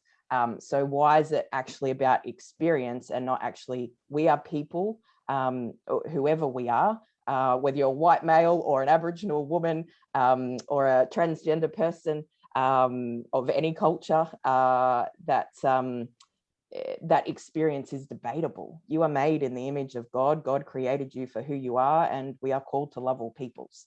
That's my theology. Thank you very much. And as we approach the end of our session, regretfully, I started to enjoy it. Let's return somehow in the next few minutes to the topic of Christian unity, knowing one another, listening to one another, embracing one another. There has been a lot of discussion about the current state of ecumenism,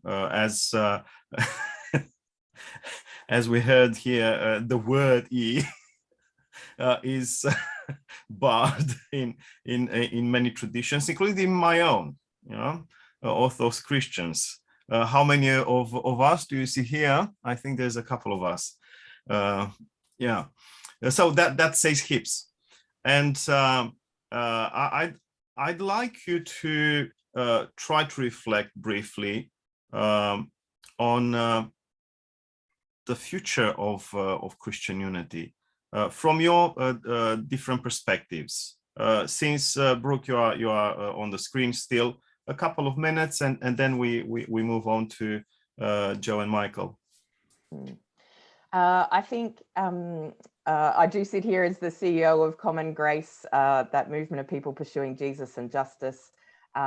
We offer a gracious and generous Christian voice in the public conversation, and as Christians to display that love. And I think in the world now more than ever, that love that Christians are called to is very important.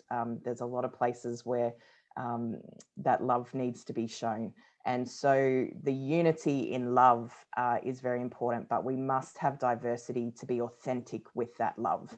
And so that means cultural diversity, gender diversity, age diversity, all those different diversities need to come together. And until we start to see that, then we can't have the impact that I think we are called to.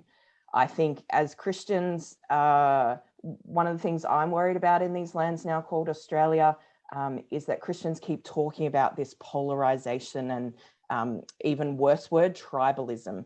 And that's probably a whole nother topic, but I refuse to use the word tribalism because obviously our nations were called tribes for a long time. And so what point are you actually making by calling it tribalism? And so we can learn from our nations of First Nations people right around the world. But tribalism is often seen as a kind of bad connotation. But I guess my final piece of wisdom that I share quite regularly is that I do believe the labels are unhelpful. The calling out polarization is unhelpful. We have to come back to that love and call out people where they don't display the love. Maybe that's what we're being called to. But as I say, there is no left and right in Jesus. There's just Jesus. Thank you. Joe? Yes, what was I going to say? Well, I want to pose a question actually for the Ecumenical Council and for Brooke as well. If the Metropolitan Community Church were to apply to join the Ecumenical Council or the NCCA, and they've got branches in various parts, they would, in my opinion, qualify And I think there have been people who wanted to do that, but usually they've been turned away because the churches have refused them. So I want to say that's where, for me, the rubber hits the road in terms of whether or not you're genuinely in favour of diversity and inclusion, or whether or not actually you know, that people espouse those things, but they don't work through it. I mean, the Uniting Church has a problem because it's got this postcode thing about, you know, you can be, in some postcodes, you can accept queer people, in others you don't, you know, so it isn't perfect, but it's a darn sight better than many others. So that's a question, and Brooke knows, because I've asked her this before, is when, particularly, for example, transgender people are under attack, and, you know, there's a bill in New South Wales Parliament to deny us even being able to be mentioned, to have jobs, to be, for people to be ejected out of schools and such like.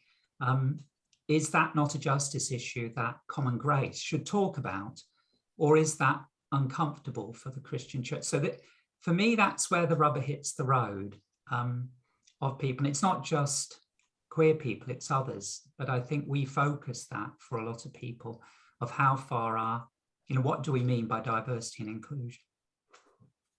Thank you very much, Joe. Michael? So the question is the future of unity in the churches. It's an interesting question, because I think some of the unity is going to come because we're just going to be smaller. There's just going to be fewer of us, and so we're going to find that you know, better friends than enemies. So the sectarianism of the 50s is sort of long gone. I think that's going to be something we're going to be.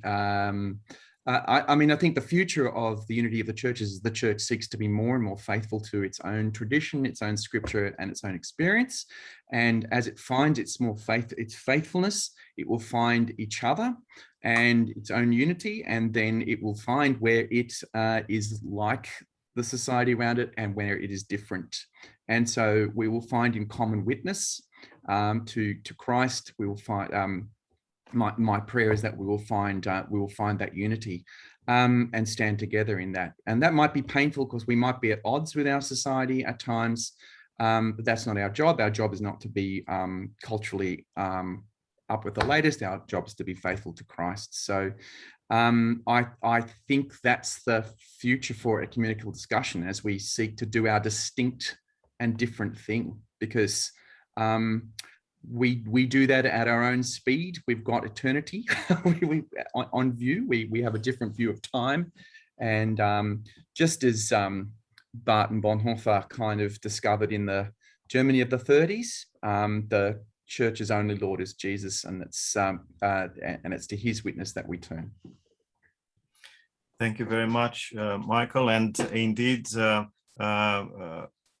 and Brooke, it has been a wonderful discussion. I would love to have a repeat, or better to keep going for long after Michael's time for lunch. Doru, yes. Reverend Joe did ask specifically a question. I think she asked it of Common Grace and NCCA. I'd be willing to respond. Please do. So Reverend Joe, thank you for that question. And I think it's an important question, and they're the questions that need to be asked. Where does the rubber hit the road? As Common Grace, we believe in the all-inclusive and non-discriminating love of Jesus. And as I started my presentation with, has anyone here been excluded for being a Christian? I know as an Aboriginal person, we look at anyone with a disability. Our churches don't have the disability access, people of different genders. And so it is an important question to ask. That is where Common Grace is. There are many justice issues. We have focused on 4 key ones: Aboriginal and Torres Strait Islander, asylum seeker and refugee, domestic and family violence, and creation and climate justice. So there is a place for all at Common Grace, whether that's all different churches and people that don't go to church, people pursuing Jesus and justice, there is a place at Common Grace for. And I encourage New South Wales Ecumenical Council and all ecumenical bodies across these lands now called Australia, also Aboriginal Christian leaders. We don't usually often have a place in the ecumenical councils as well. I've been part of one in a different state that was closed down. Significant Aboriginal Christian leaders who no longer have a place in that ecumenical council. And so we've got a long way to go in many areas. And I hope we can find the pathways forward together. Thank you very much, Brooke. And hopefully we all learned something after this session and after this morning, which becomes an afternoon. Before I give the floor to Paul Weaver for the final blessing, Diane, would you like to share some wisdom with us at the end of the event? Oh, I wasn't expecting to speak again. Thank you, Doru. Thank you. And I'm not going to take time now because people have been sitting at the computer. But I'll just say on a really personal note, I have days when I am zoomed out, and I no doubt other people do too. And I think if I never see a Zoom screen again, it will be too soon. Of course, not seriously meaning that, but it can be quite tiring. And I think I have never been as fully gripped in front of a Zoom screen as I have been this morning. And that's for a huge range of reasons, particularly the richnesses that have come through from our 6 main speakers, and just noticing also the the interactions and the liveliness of the chat coming through, people really engaged. And of course, people are engaged who are not necessarily using the chat room, too often as well. And I find that liveliness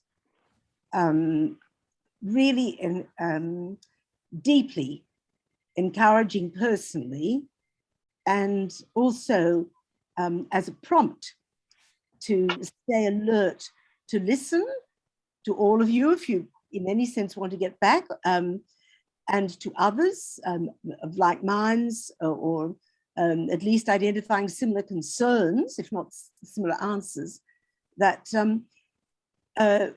we do need to take this enlivenment, or what we would call it, as a gift from God, I believe, and I will, and try to actually be on the lookout for, to be actively looking for ways that each one of us could be called to, which won't all be the same situations, but to actually advance these sorts of conversation in terrific honesty of really trying to pursue the truth about everything. And because in the end, we do all know that the truth is Christ, and Christ is the truth. Yeah. Thank you very much, Diane. Paul, would you like to conclude today's conference with prayer, please? Yes, I'd love to do that. First of all, I know on behalf of everyone, can I also echo thanks to both Diane and Doru and the committee, as well as everyone who's spoken this morning. I very sadly had to miss the first half, and I have a feeling I've missed something very significant. Am I right if someone's able to tell me? I see it as being recorded. Is it going to be possible to access the recording? Yeah, we'll find a way to upload the recording, and then we'll communicate the link to everyone involved. Thank you. Great, that would be great. I'm sure many will appreciate it. Can I also just briefly mention that on Friday the 22nd in the evening at 7 o'clock, many of you will be familiar with the gentle prayer and worship of the Taizé community. and there will be a Teze prayer with a particular focus on prayer for creation at 7 p.m. by Zoom on Friday the 22nd. The information is available from the Ecumenical Council. And now let me close in prayer. Lord Jesus Christ, you said to your apostles, I leave you peace. Help us to learn to love one another in peace and understanding.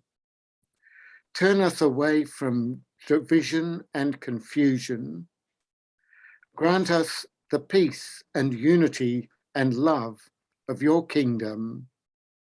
Help us now and always to act in love, ready to listen and not just to speak, ready to understand and not just expect others to accept us. Grant that we may together draw closer and closer to one another and to you. We ask your blessing upon us all in the name of Jesus Christ. Amen. Amen. Thank you very much, Paul. Thank you very much to all the speakers, the members of the Theological Commission Reflection, to all present. May God bless us all. Diane, thank you very much for your leadership. Thank you, Doru. Thank you. Thank you all. Go well.